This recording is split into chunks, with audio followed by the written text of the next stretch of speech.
आज हम फिर से पढ़ेंगे नेक्स्ट टॉपिक। कल अक्षीय स्थिति हमने पढ़ा था, आज निरक्षीय स्थिति के बारे में जब हम बात करेंगे।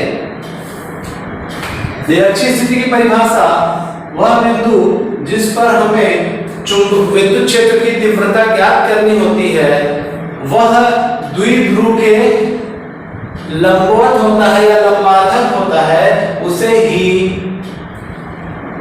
निरक्षीय स्थिति कहते हैं। अर्थात कल हमने पढ़ा था यदि द्विध्रुव पर वह बिंदु रहेगा, द्विध्रुव पर ही वह, अगर द्विध्रुव को बढ़ाने पर उसी वह बिंदु द्विध्रुव के अक्ष पर ही मिलता है, इसलिए उसे अक्षीय स्थिति कहते हैं।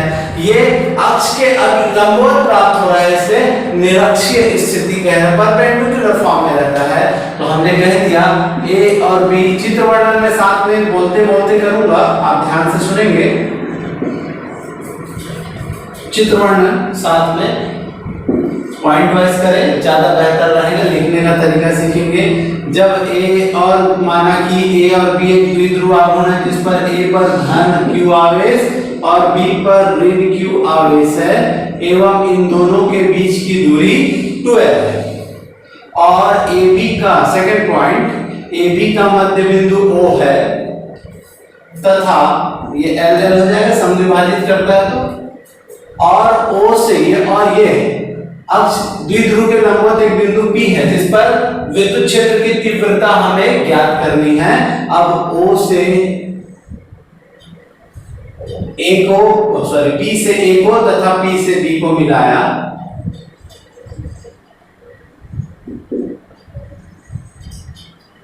टॉपिक को थोड़ा सा मिटा रहा हूं। अब ये इसी दिशा में एक विद्युत क्षेत्र काम करेगा जिसका परिणामी को E1 कहेंगे और ये कार्य करेगा E2 जो PB की दिशा में है। ये A से P की ओर जा रहा है, ये देखेंगे, ये P से B की ओर, और इनका परिणामी होगा E जो दोनों के अभिलंबवत होगा। यहाँ पर जो कोण बन रहे हैं थीटा और थीटा, ये इस तरफ पूरा मिला के इन दोनों E1 और E2 के बीच का जो कोण होगा वो 2 थीटा होगा। अब देख लें, यहां पर हम जैसे कि अक्षीय स्थिति में O से P के बीच की दूरी, तीसरा बताएंगे O से P के बीच की दूरी को R कहा, अभिलंबवत कहा था तो लंब। अब यहां पर आप सामान्यता देख सकते हैं कि यहां पर एक समकोण त्रिभुज निर्माण हो रहा है, यहां पर और एक यहां पर। आप देख सकते हैं OPA या OPB, यहां पर हम दोनों समकोण त्रिभुज में हम जानते हैं पाइथागोरस, ये लंब हो गया, आधार हो गया, कर्ण हो गया, तो लंब का स्क्वायर धन आधार का स्क्वायर बराबर कर्ण का स्क्वायर। तो हम कर्ण निकालेंगे कि कर्ण का स्क्वायर तो वर्गमूल हो जाएगा। तो जो मान AB का होगा वही मान किसका हो जाएगा, BP का भी हो जाएगा, R square plus L square. मैं इसको डिटेल में करके बताता हूं आपको ताकि ये न्यूमेरिकल कैलकुलेशन में थोड़ा सा लंबा समय ना ले। जैसे मान लिया समकोण त्रिभुज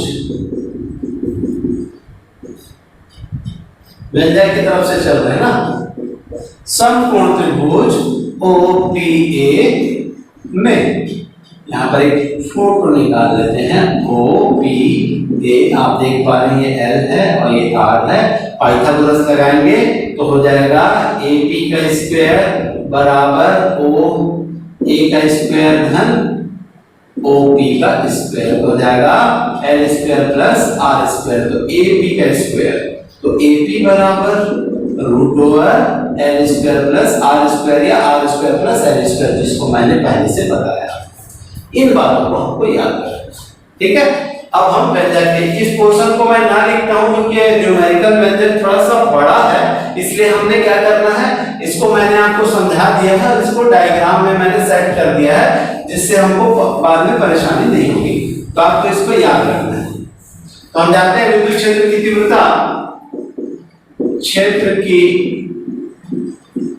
तीव्रता का सामान्य सूत्र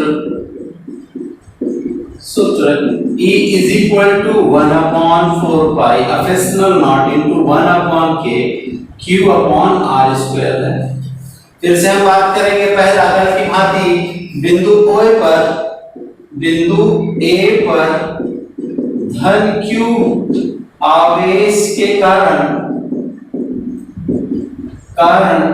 बिंदु P पर विद्युत क्षेत्र की तीव्रता हमने देखा। तो अब हम जान सकते हैं तीव्रता फॉर्मूला तो हमारे पास है, तो हमने कहा E1 1/4 pi epsilon naught 1/k into Q upon R। R मतलब दूरी। क्या क्या शब्द आया हमारे पास? A और P।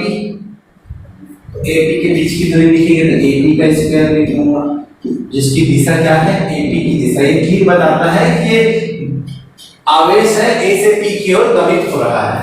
इसी प्रकार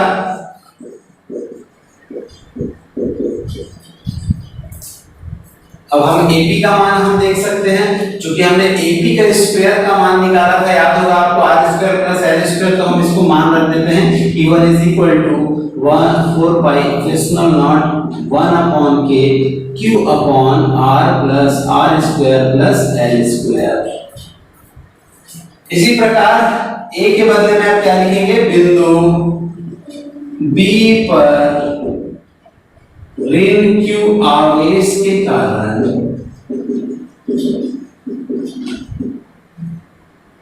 बिंदु P पर विद्युतीय क्षेत्र की तीव्रता E2 is equal to 1/4 pi epsilon naught into 1/k Q upon R square. जैसे सामान्य फार्मूला हमने क्या क्या बिंदु दिया है? B और P आया, तो BP के, तो PB की दिशा में BP के स्क्वायर, BP का स्क्वायर, और यहाँ पर हम दिशा दिखाएंगे कहाँ से? P से B की ओर जा रहा है, इसलिए PP इस दिशा में बताएंगे।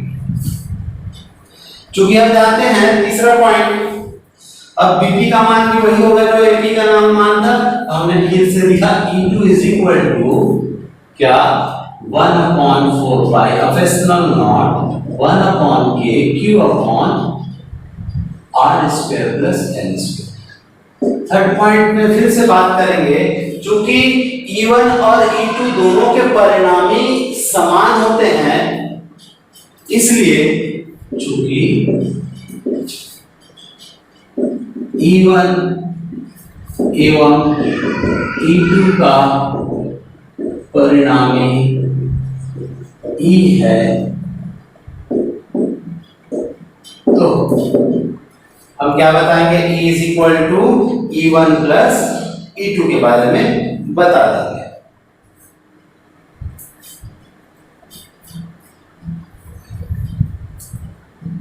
तो हम बलों के समांतर चतुर्भुज की तरफ चलेंगे। बलों के समांतर चतुर्भुज के नियम से हमने कक्षा 11वीं में पढ़ा है इसको। R is equal to P square plus Q square plus 2PQ cos theta होता है। तो इसके अकॉर्डिंग P और Q की जो भूमिका निभाएगा E1 और E2 निभाएगा, और दोनों के बीच में जो कोण बन रहा है 2 थीटा का कोण बन रहा है, जैसे कि हमने बताया था। R इज इक्वल टू की जगह हो जाएगा E is equal to E1 का स्क्वायर प्लस E2 का square plus 2E1 E2 cos 2 theta. आप देखेंगे चूंकि दोनों के परिणामी बराबर है, मैंने बताया था जैसे कि, तो E1 बराबर E2, तो E is equal to root over E1 का स्क्वायर प्लस E1 का स्क्वायर प्लस 2E1 तो था, जहां यहाँ E2 था मैंने E1 रखा है। E1 की जगह में E1 है, E2 की जगह में E1 आ गया, E2 की जगह में E1, तो E1 into E1 E1 का स्क्वायर और cos 2 थीटा।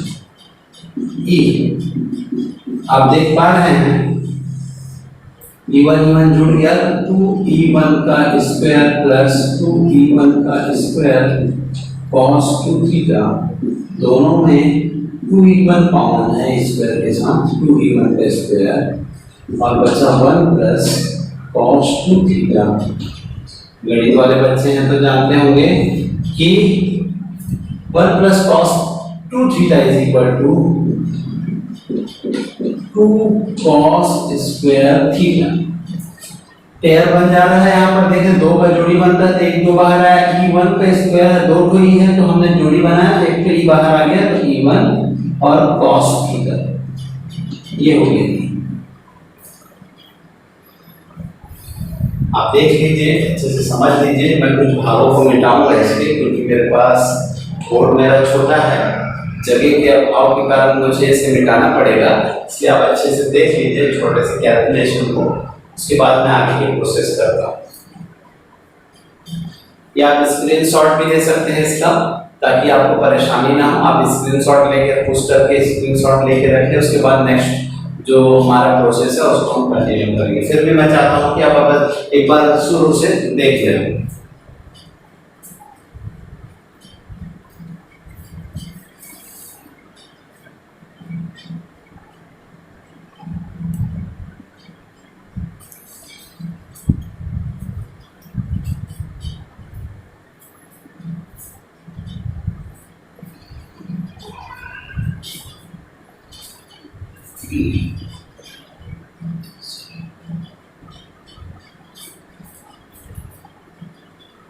मैं यहाँ के प्रोसेस से फिर से इसको स्वाइप कर रहा हूँ।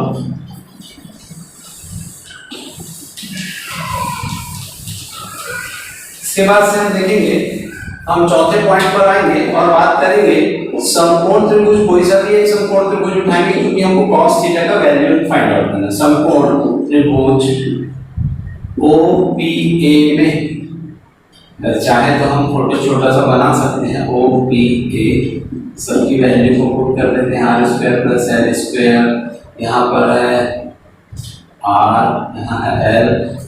cos थीटा बराबर होता है आधार बटे कर्ण, तो आधार दिख रहा है l और कर्ण दिख रहा है root over r square upon l square. या इसको ऐसा भी लिख सकते हैं l root over r square plus l square पूरे की घात 1/2, क्योंकि करनी जब घटती है तो उसकी घात पे 1/2 आ जाती है।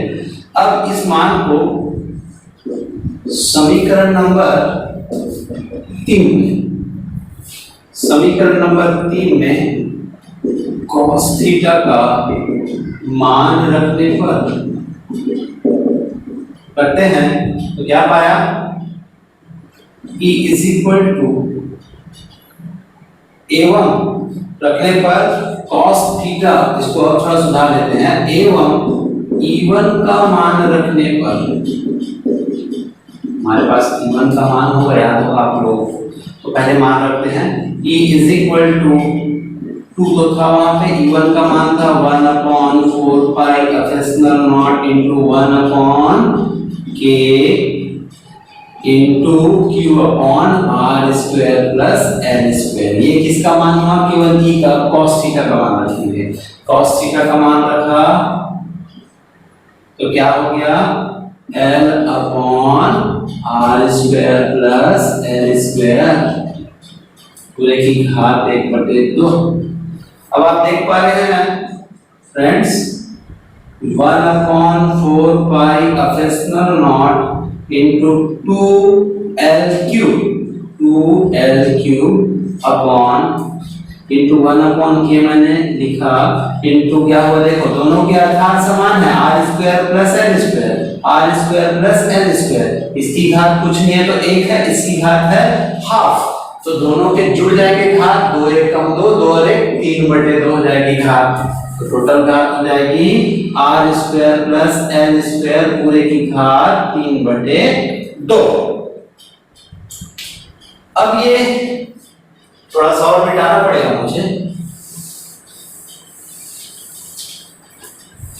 अब यहां पर आप देखेंगे r का मान l की तुलना में बहुत बड़ा है, r का मान l की तुलना में बहुत बड़ा है, इसलिए r को नगण्य लेते हैं और p is equal to 2l cube होता है द्विध्रुव आघूर्ण से। हमने e की value e is equal to क्या हुआ, 1/4 pi fractional naught into 1/k, 2l cube है, 2l cube is equal to p लेंगे अपॉन हो जाएगा। अब यहाँ पे देखेंगे r square plus l square, हमने तो l को नगण्य मान लिया तो कौन बचा, आर स्क्वायर बचा, और उसकी घात कितनी बची 3/2, तो 2 से 2 कैंसिल हो जाएगा, तो e is equal to 1/4 pi epsilon naught into 1/k p upon r की घात 3 न्यूटन प्रति कूलम। तो ये थे दोस्तों निरक्षीय स्थिति का न्यूमेरिकल कैलकुलेशन वाला व्यंजक था हमारा। इसके बाद मैं नेक्स्ट टॉपिक की ओर चलूंगा। आपसे भी मैं उम्मीद करता हूं आप अच्छे से देख लेंगे इसके कैलकुलेशन को।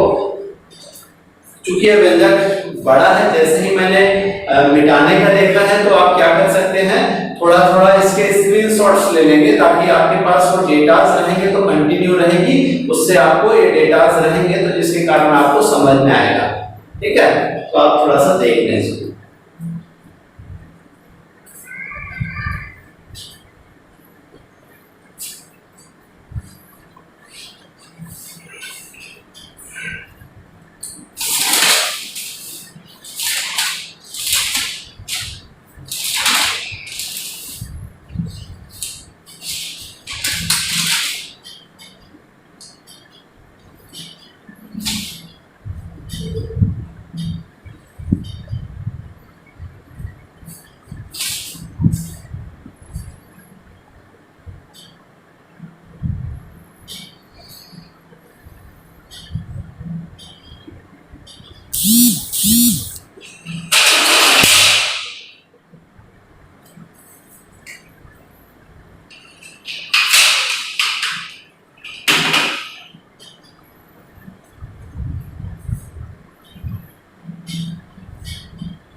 ओके फ्रेंड्स, अब हम इसके नेक्स्ट टॉपिक की ओर चलेंगे इस चैप्टर के।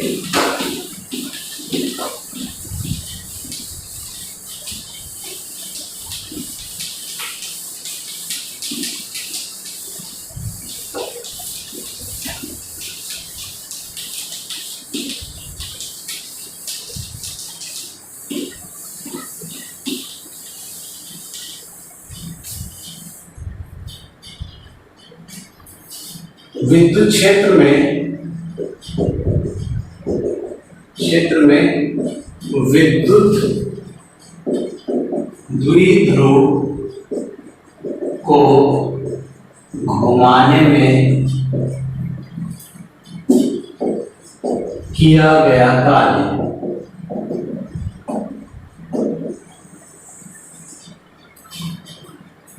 चलते हैं इस टॉपिक की ओर। सबसे पहले डायग्राम क्रिएट करेंगे। आप ये देख रहे हैं कि सभी एक समान चुंबकीय क्षेत्र है।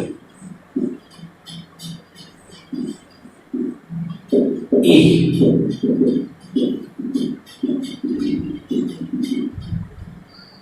मैंने क्या किया, माना कि इस पे ए भी एक द्विध्रुव है जिसका धन q आवेश A पर और B पर ऋण q आवेश है। जब इसे अल्प कोण d थीटा कोण से घुमाया इस प्रकार से तो ये A डैश के पास पहुंच गया और B डैश के पास पहुंचा, तो ये कुछ इस प्रकार से होगा डायग्राम। A B था वो A डैश B डैश बन गया। अब हमने क्या किया, यहां से इस पर लंब डाला, A डैश से लंब डाला जो सीधा, और B डैश से जो लंब डाला उसे D का। तो हम बताएंगे चित्र वर्णन में, मैं मौखिक बताऊंगा, आपको अपने से लिखना है। अगर आप क्लास अटेंड कर रहे हैं अच्छे से, अगर नोट्स बनाना चाहते हैं, क्या कि माना कि एक समान विद्युत क्षेत्र E है जिस पर एक द्विध्रुव आघूर्ण AB रखा है, जिस पर A पर धन q आवेश और B पर ऋण q आवेश रखा हुआ है। जब AB को अल्प कोण d थीटा कोण से घुमाया जाता है तो वह द्विध्रुव आघूर्ण A डैश B डैश हो जाता है। फिर दूसरा नेक्स्ट पॉइंट बता सकते हैं ए डैश से सी पर लंब डाला तथा बी डैश पर से डी पर हमने लंब डाला। मैंने पहले ही बताया था कि ये ए बी है जिसकी लंबाई कितनी है 2l। ठीक है, अब इसके आगे चलेंगे तो चित्र वर्णन होंगे। अब हम व्यंजक की तरफ चलेंगे तो चित्र वर्णन आपको समझ में आ गया होगा। अब यहाँ पर इसका जो बल युग्म आघूर्ण होता है इसका स्टैंडर्ड फॉर्म है बल युग्म आघूर्ण बराबर होता है Pe sin थीटा। ये हमारा फॉर्मूला है जहाँ P द्विध्रुव आघूर्ण है, E विद्युत क्षेत्र की तीव्रता है और ये लंब घटक है sin थीटा। अब यहाँ पर हम देख पा रहे हैं, हम बात करेंगे अब जब हम पहले पॉइंट की तरफ मैं जब बोलता हूँ द्विध्रुव आघूर्ण को अल्प कोण T थीटा घुमाने में किया गया कार्य। तो डी थीटा अल्प कोण छोटा सा कोण घुमाया है मैंने, ठीक है, ये पूरा के लिए है, छोटे से के लिए। फिजिक्स नहीं बोलता है थोड़ा सा काम करो, संपूर्ण के लिए भी मान सकते हैं। किया गया क्या, तो डी थीटा डी ओमेगा का डी डब्ल्यू, ओमेगा नहीं है डी डब्ल्यू है, तो कार्य बराबर होता है बल गुणा विस्थापन। ठीक है, तो हमने क्या किया है, कार्य बराबर तो बल युग्म आघूर्ण गुणा विस्थापन। तो कितने अंश का कोण घुमाया है वो उसका विस्थापन हो जाएगा, तो ये हो जाएगा Pe sin theta into d theta. हमने लिखा है। अब इसको संपूर्ण जब एक चक्कर पूरा लगा लिया जाता है तब तो फिर कहा मैंने जब थीटा कोण घुमाने में किया गया कार्य W is equal to W is equal to समाकलन हो जाएगा। तो कहां से जीरो कोण से कहां तक घुमाया गया, थीटा कोण तक, ये समाकलन हो जाएगा, लिमिट हो जाता है निश्चित समाकलन के अंदर Pe sin theta d theta. तो जो किसकी सापेक्षता है, थीटा की सापेक्षता है, तो थीटा की सापेक्षता है तो केवल sin थीटा यहां पर रुकेगा और Pe बाहर हो जाएगा, Pe यहां हो जाएगा sin theta d theta Pe, और साइन का अवकलन होता है cos थीटा। ये इसके लिमिट हो जाएंगे 0 टू थीटा। ठीक है, ये हो जाएगा अपर लिमिट होता है upper limit minus lower limit होता है।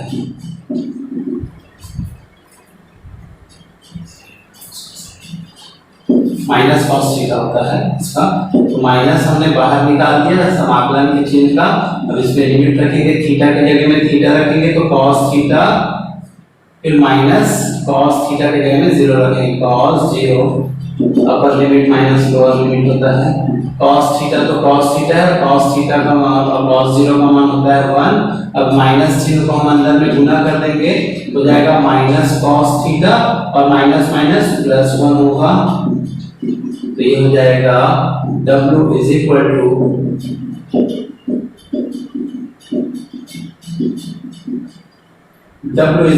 To Pe 1 minus cos theta. मैंने धन को पहले लिख दिया ऋण को, तो यही है किसी एक समान विद्युत क्षेत्र में द्विध्रुव आघूर्ण को घुमाने में किए गए कार्य की गणना का व्यंजक है। आप देख रहे हैं इसके कंडीशंस भी करते हैं। जब यहाँ पर ये जो थीटा का मान है, जब ये एक समान चुंबकीय क्षेत्र की दिशा में जब द्विध्रुव आघूर्ण होगा, मतलब परस्पर मतलब इनके बीच में कोई कोण नहीं बनेगा, तो थीटा इज इक्वल टू 0 होगा। जब ये लंबवत हो जाएगा द्विध्रुव आघूर्ण चुंबकीय क्षेत्र के, तो क्या होगा, 180 अंश का कोण विपरीत दिशा में हो जाएगा, तो क्या होगा। इन तीनों कंडीशंस के बारे में हम बताएंगे और किस स्थिति में इसका मान अधिकतम होता है और किस स्थिति में इसका मान न्यूनतम होता है। आप इसको देख लें, इसके बाद मैं इसके कंटिन्यू कंडीशंस को बताऊंगा।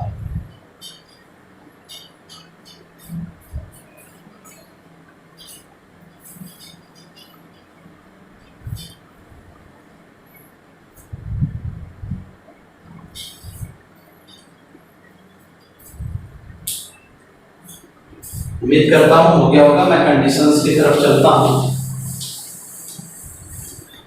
स्थितियां,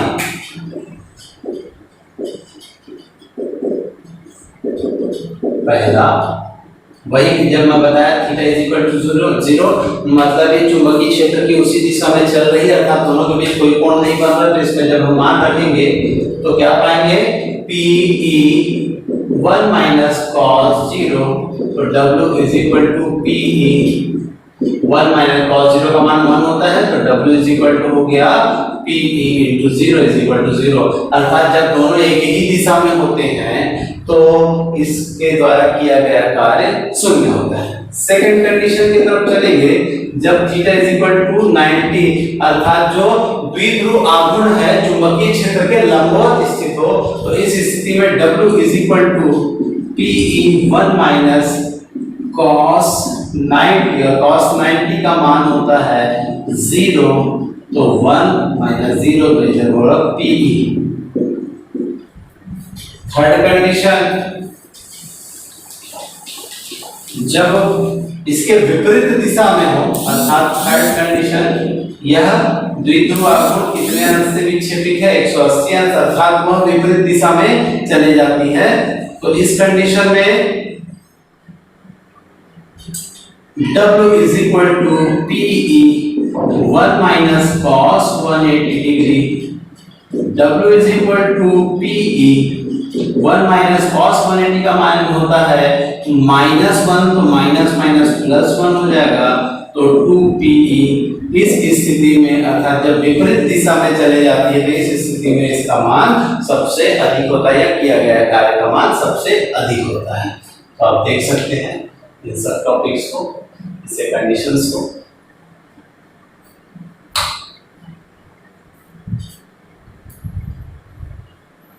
मैं बार-बार बोल रहा हूँ, आप अपने फ्रेंड्स को भी मेरे वीडियो के बारे में बताएं और इस क्लास के बारे में बताएं, जिनसे आपको भी लाभ होगा, आपके फ्रेंड्स को भी लाभ होगा। आप मेरे चैनल को सब्सक्राइब करिए और सब्सक्राइब करके नए-नए अपडेट्स, रोज आपको 1 से 2 वीडियो आपको अपडेट्स मिलेंगे, क्योंकि लॉकडाउन का समय चल रहा है। आप जितना अच्छा होगा कि घर में रहकर पढ़ सके।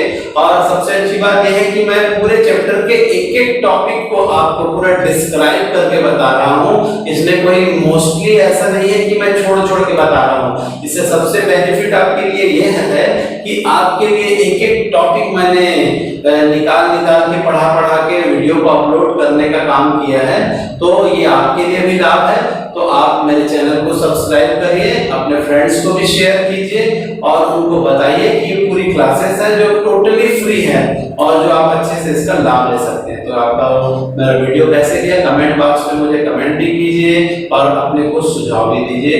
तो आज के लिए इतना ही, थैंक यू।